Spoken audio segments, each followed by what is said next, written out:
Hello book lovers, welcome to Uncommon Reader. My name is Daniela. This video is entirely dedicated to Limonov, a biography of the Russian controversial writer who had a very tumultuous life, written by Emmanuel Carrère. And if you are not new here on Uncommon Reader, you may have heard me talk about Emmanuel Carrère being one of my favorite artists at the moment, and also regarded in his country, France, as one of the most prominent intellectual figures. So the video is going to be divided in two parts. I've already filmed a brief segment yesterday discussing the book, which I enjoyed via audiobook in August, and you will see this segment shortly. And then I'll be back talking to you about a movie made from the book by Emmanuel Carrère that was released in Italy just yesterday, September 5th. And I think in France it was released in May, just right after it was presented at the Cannes Film Festival. So without further ado, let's start with the first segment discussing the book, and then I'll see you later telling you all about my experience watching Limonov, The Ballad of Eddie.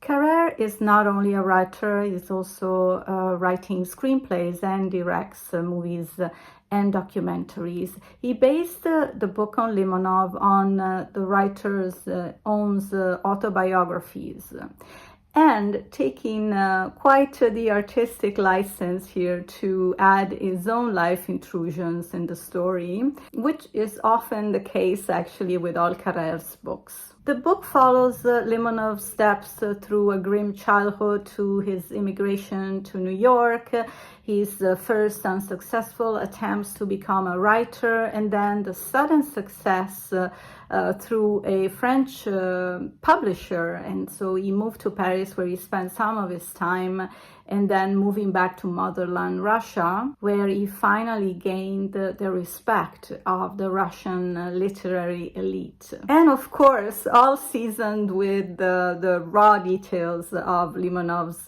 love life. So a warning, Carrère's books are usually quite explicit with his language, but magnetic too, I might add. But with Limonov, it shouldn't come as a surprise, because the writer was himself quite a provocateur and anti-conventional, very unapologetic, and quite violent in some cases. But I did see a few good traits in his character throughout the book. First of all, he was quite honest, so it could be described as, you get what you see. And also, he was quite monogamous. Even if he had many lovers, he really focused on one woman at a time. But definitely a controversial person. And I'm quoting here, he has been described as a young punk in Ukraine, the idol of the Soviet underground, a bum, and then a multimillionaire butler in Manhattan, a fashionable writer in Paris, and a lost soldier in the Balkans. In the fantastic shambles of post-communism, the elderly but charismatic leader of a party of young desperados. So he feels like he lived so many lives, and Carrère just taking us through with lots of emotions and a great narrative. So Limonov occasionally met Carrère himself, especially when his career was blooming in Paris, and then again in Russia, while Carrère was there for work. And it's also important to say that Carrère has Russian origins. Part of his family is from there. And so he's quite invested in the history of the country. And he allows himself to give plenty of room in his book to describe the power game of the Kremlins from World War II to the election of Putin. So Limonov appears a man that really is thirsty for freedom, that goes beyond any limits to prove himself that he's free, but at the same time, he really wants to be accepted, loved, appreciated, not just by women, but anybody who is in his circle and beyond. So maybe that has something to do, with his difficult childhood. He's also, though, someone that's stays on the side of the weak, that it's fighting for civil rights, and sides with these causes with real passion and dedication. And back to Carrère, I think he's brilliant in contextualizing himself into the storytelling, not just in the occasions where he met with Limonov, but also just here and there, sharing some of his experiences related to facts that are happening, and sharing his own emotions and opinions. But this kind of makes you think that Carrère too is in need of attention, since he wants to put himself in the story as well. But I think he does it so brilliantly that you actually want more of it. So this book was out in 2011, before Limonov died in 2020, won the Prix Renaudot in 2011, the Prix Littéraire in 2011, and the Europé's Littérature Prix in 2013. Now it has been made into a movie that's been actually presented in Cannes this year. Was it May, maybe? I don't know, but I didn't pay attention when the Cannes Film Festival was going on. Otherwise, I would have probably caught a glimpse of Carrère himself making a little appearance in the movie, which I saw the other day on Instagram, like an Instagram ad.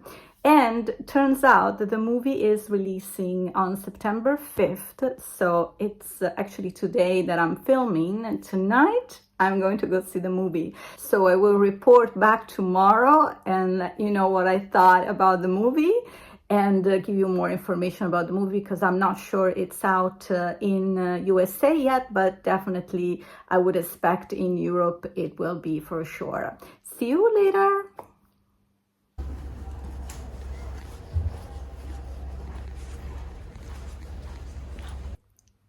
I hope it's on focus. Oh yes, that was quite an experience. And by the way, I only paid €3.50 to watch this movie. It was at 5:30. I couldn't go later on. I would have wanted to see the original version, meaning it was, of course, shot in English, but it was dubbed in Italian.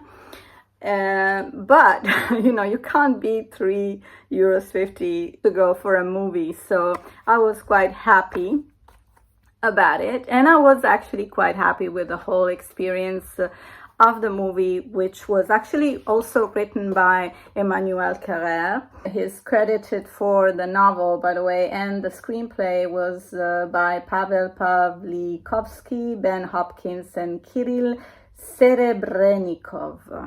Okay, I need to learn a little bit of Russian, right?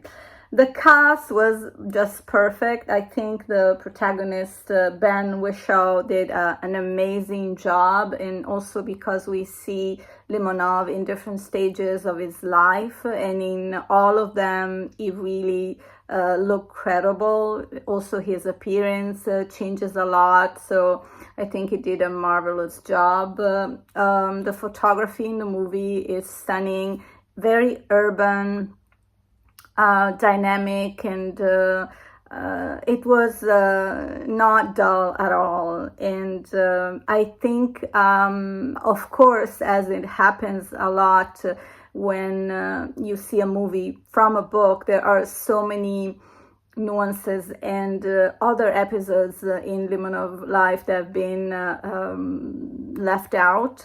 For example, I feel like they gave a lot of attention to his first marriage, which was a very heartbreaking moment in Limonov life at one point.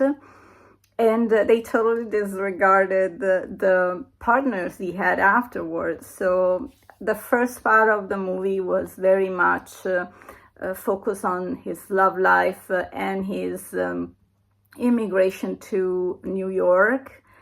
And then in the second part, we see very little of his staying in Paris, to my very big disappointment.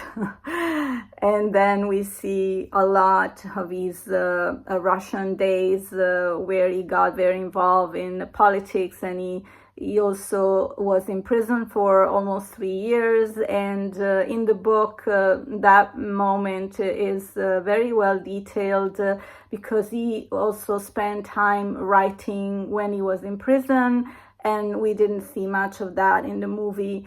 But overall, I think that if you read the book first, then you will enjoy thoroughly also the movie, because you know the parts that have been left out in the movie, but you know it because you read the book. So just a quick note on the actor, because I couldn't place him, so I went on IMDb and looked for him. So his face kind of became familiar when you find out where he was in. So I do remember him on Skyfall, the 007 movie, and then he did other parts in The Lobster and Cloud Atlas, among others, and also a movie on another book called Perfume, the Story of a Murderer. And I remember actually trying to read this book and having a very hard time reading Perfume. The novel was actually by Patrick Suskind, if I pronounced him correctly, and I just couldn't read it. It was quite raw as well, and I think I gave the book away to a friend of mine who thoroughly enjoyed it, by the way. But I've heard negative reviews on the book as well, because, you know, Story of a Murderer, that's definitely not a happy read, that's for sure. So now, of course, I want to give Limonov himself as a writer a try. And of course, I'm going to rely on Emmanuel Carrère favorites from him, which are, I think it's Me, Eddie, a fictional memoir, and Memoir of a Russian Punk. Although he also speaks very highly of The Book of Water, but unfortunately there is no English version of this book. Currently, based on what Goodreads is giving me, it's available in French, in Spanish, and Italian for now. So yeah, I am very curious to read, and I'll keep you posted whenever I'll happen to pick up a Limonov's book at the library. And if you know this author, I would love to hear your thoughts. For me, this book was definitely a 4-star experience, and I hope you enjoyed this video as well. And if you did, please don't forget to like the video and comment. I thank you so much for staying with me today. I'll be back next Friday here on Uncommon Reader. So I'll see you soon, and happy reading in the meantime.